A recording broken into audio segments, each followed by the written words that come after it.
दिल्ली में जासूसी करते पकड़े गए पाक उच्चायोग के 2 अधिकारी, देश छोड़ने का दिया गया आदेश। G7 की जगह अब G11, भारत को बुलावा। अमेरिकी राष्ट्रपति ट्रंप ने बुलाई सितंबर में पहली बैठक। One nation one ration card आज से 20 राज्यों में हो रहा है लागू। झारखंड में आज 41 कोरोना पॉजिटिव, अब तक कुल 636। लद्दाख में सैन्य अड्डों पर चीन के बाद अब भारत ने भी किया तैनात तोपे और बड़े युद्धक वाहन। किम जोंग उन कर रहा है बैलिस्टिक मिसाइल लॉन्च की तैयारी। अमेरिका के जवाबी कदम में भड़का चीन का मीडिया, कहा अमेरिका को भी हो सकता है नुकसान। रेमन मैक्सेस विजेता सोनम वांगचुक बोले, सभी भारतीयों को अपने वैलेट से लड़नी होगी चीन के खिलाफ लड़ाई।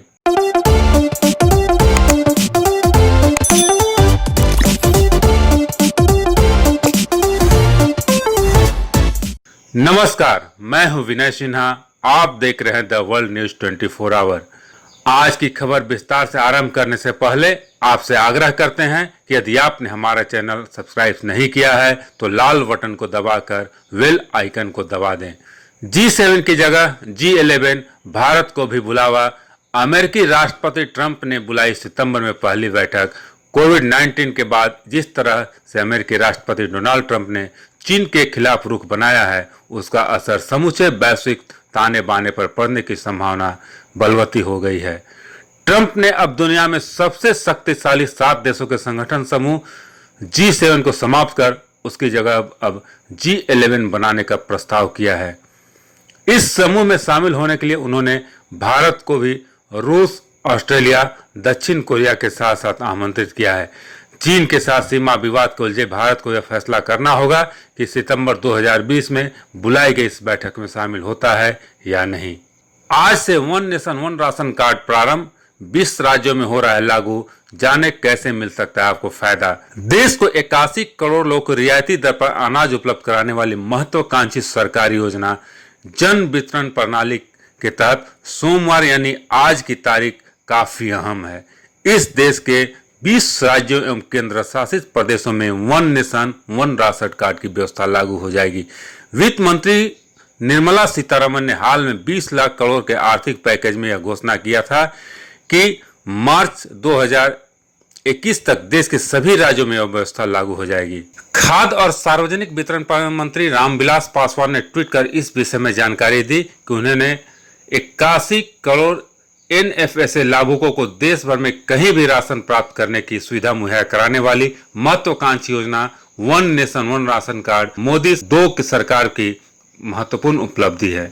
झारखंड में आज 41 कोरोना पॉजिटिव, अब तक कुल संख्या 636 हुआ। झारखंड में कोरोना ने देखते देखते रफ्तार पकड़ ली है। शनिवार को एक दिन में मिले रिकॉर्ड 72 कोरोना पॉजिटिव के बाद आज कोरोना संक्रमित 41 मरीजों की पहचान की गई। इसके साथ ही राज्य में कोरोना पॉजिटिव का संख्या 636 पहुंच गया है। लद्दाख में सैन्य अड्डों पर चीन के बाद अब भारत ने भी किया तैनात तोपे और बड़े युद्धक वाहन। चीनी सेना यहां पर बड़ी तादाद में पैदल सेना को ले जाने वाले युद्धक वाहनों को तैनात कर दिया है, जिसे कुछ ही घंटों में भारतीय क्षेत्र के पास तैनात किया जा सकता है। उधर चीनी सेना जमावड़े का मुकाबला करने के लिए भारतीय सेना ने भी वहां अपनी ताकत और तैनाती एकाएक बढ़ा दी है। वह भी पूर्वी लद्दाख में तोपों और अन्य सैन्य उपकरणों को भेज रही है। किम जोंग उन पर रहा बैलिस्टिक मिसाइल लॉन्च की तैयारी। नॉर्थ कोरिया का तानाशाह किम जोंग उन परमाणु मिसाइलों से लैस पनडुब्बी लॉन्च करने की तैयारी कर रहा है। नॉर्थ कोरिया ने ऐसी तैयारी की है, इस बात को इससे और भी बल मिल रहा है कि बीते 27 मई को प्लैनेट लैब्स द्वारा जारी सिन्पो साउथ शिपयार्ड के उपग्रह इमेजरी ने एक ऐसी बड़ी वस्तु की तस्वीर जारी की है। इस बात को और बल मिल रहा है कि नॉर्थ कोरिया इस तैयारी में लगा हुआ है। कुछ दिन पहले सेना के अधिकारियों के साथ हुई बैठक में भी यह संकेत मिले थे। अमेरिका के जवाबी कदम के बाद चीन भड़का। मीडिया ने कहा अमेरिका को भी हो सकता है नुकसान। हांगकांग में चीन के सुरक्षा कानून लागू करने के जवाब में विशेष व्यापारिक दर्जा खत्म करने के अमेरिकी कदम से चीनी मीडिया बौखला गया है। अमेरिकी कदम की निंदा करते हुए मीडिया ने कहा कि वह हांगकांग को भी नुकसान पहुंचाना चाहता है, लेकिन उसे अमेरिका को भी खुद नुकसान होगा। चीन में मीडिया के पूरी तरह सरकारी नियंत्रण है। इसी बीच हांगकांग में चीन के खिलाफ प्रदर्शन तेज होने की खबर है। पाक उच्चायोग के 2 अधिकारी देश में जासूसी करते पकड़े गए उन्हें देश छोड़ने का दिया गया आदेश। भारत ने रविवार को बड़ी कार्रवाई करते हुए पाकिस्तान उच्चायोग के 2 अफसरों को जासूसी के आरोप में देश छोड़ने का आदेश दिया है। उन्हें 24 घंटे में देश छोड़ने को कहा गया है। विदेश मंत्रालय के मुताबिक पाकिस्तानी उच्चायोग के 2 अफसर को भारतीय कानून प्रवर्तन अधिकारियों ने जासूसी करने के आरोप में पकड़ा था। सरकार ने अवांछित घोषित किया। भारत ने उनकी गतिविधियों को राजनयिक मिशन के एक सदस्य के रूप में गैर कानूनी और देश के खिलाफ माना और उनसे कहा गया कि वे 24 घंटे के अंदर देश छोड़ दें।